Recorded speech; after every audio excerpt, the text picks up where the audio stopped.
not two, and he's just making sure everybody's okay. Me and my family, we've tried to participate in this event every year because it's an important tradition in the Delaware community. Even last year, in those early dark days of the pandemic, Jill and I didn't want to let Memorial Day pass like every other day, and there was no event here, but we came to lay a wreath at the plaza. It was the first time we did any sort of event since the lockdown had begun in March, because we were determined to honor the fallen, to pay tribute to the women and men who braved every danger, who made the ultimate sacrifice for the country. Because as a nation, we must always remember, always remember. We must remember the price that was paid for our liberties. We must remember the debt we owe those who have paid it, and the families left behind. My heart is torn in half by the grief. The communities are never whole again. Folks, it's also an important tradition in our family. As many of you know, this is a hard day for us.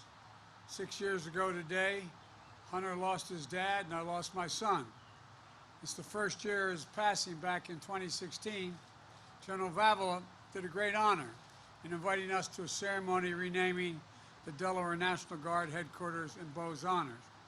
By the way, I'd note that when Bo made the grade of major in Iraq, I said, I'd been in and out of Iraq over 25 times. I said, Bo, you're now a field grade officer. He said, Dad, I have no illusion who runs the United States Army. It's the master sergeants. They run the Army. Well, I woke up that morning hearing Bo in my ear saying, not me, Dad. Today's not about me. It's Memorial Day. You should be over at the bridge. And you know, if he were here, he would be here as well, paying his respects to all those who gave so much for our country, and particularly honoring the Gold Star families. You know, a lot of time passes, but you all know better than I do, or as well as I do, that the moment that we celebrate it is the toughest day of the year. We're honored, but it's a tough day. It brings back everything. And so I can't thank you enough for your continued service to the country. And your sons, your daughters, they live on in your hearts and in their children as well. And we have to carry on without them. But I know how hard it is for you. Bo didn't die in the line of duty, but he was serving the Delaware National Guard unit in Iraq for a year. That was one of the proudest things he did in his life. So thank you for allowing us to grieve together today. I know how much the loss hurts. I know the black hole that leaves in the middle of your chest. It feels like you may get sucked into it and not come out. Greetings like this in gatherings help. And while I know nothing I can say to ease the pain, I just know that each year it gets a little bit easier. And I promise you the day will come when the mention of the name of your son or daughter, husband, wife, they will in fact bring not a tear to your eye, but a smile to your lips. Folks, I hope that day comes sooner than later. Folks, you know, despite all the pain, I know the pride you feel in the loved one and that you lost, and those who are still serving. The pride and the bravery and the service to our great American experiment. Our military community is the solid spine of this country. It's literally the spine of the nation. And on my first Memorial Day as Commander-in-Chief, I want to reaffirm my long-standing belief. We may have many obligations as a nation, but we only have one truly sacred obligation, and that's to equip those we send into harm's way with all they need and care for them and their families when they return home and when they don't. And all of us who remain have a duty to renew our commitment to the fundamental values to our nation in their honor.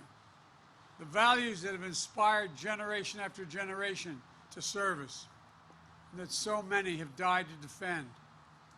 Every day since I was vice president, I've carried with me a card with the exact number of troops killed in our operations in Afghanistan and Iraq. Not an approximation or a rounded number, an accounting of every life laid down for our country over the 20 years of war.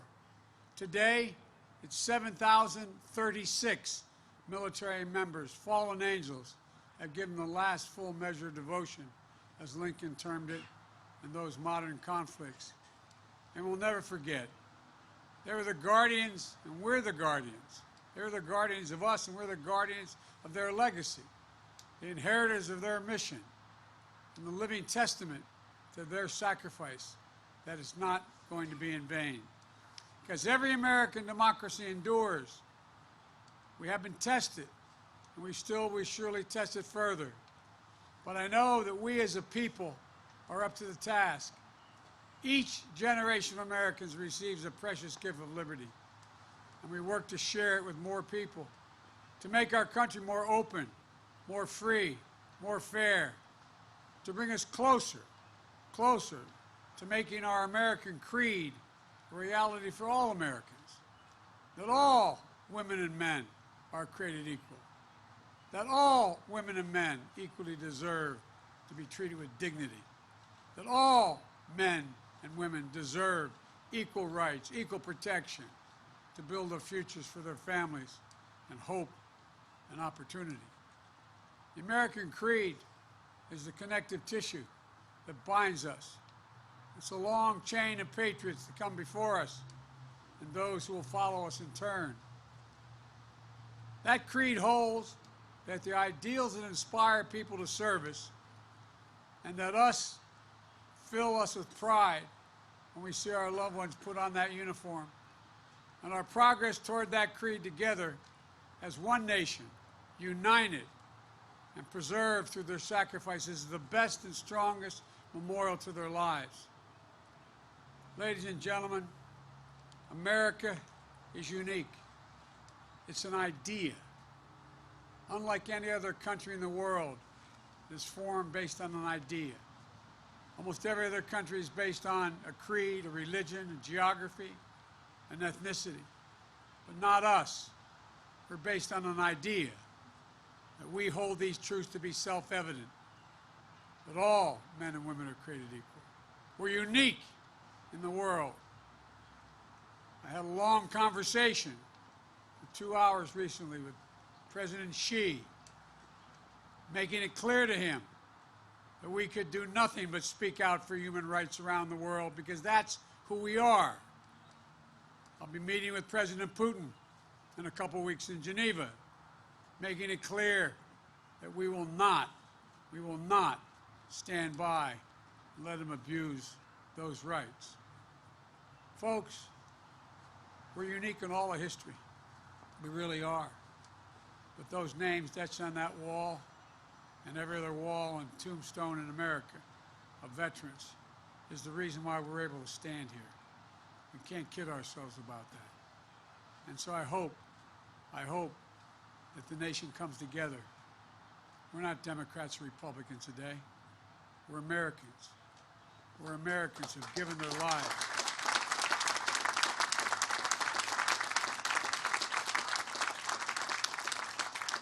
And it's time we remind everybody who we are.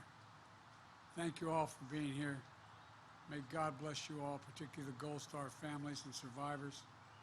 And may God protect our troops, because they're still out there. Thank you.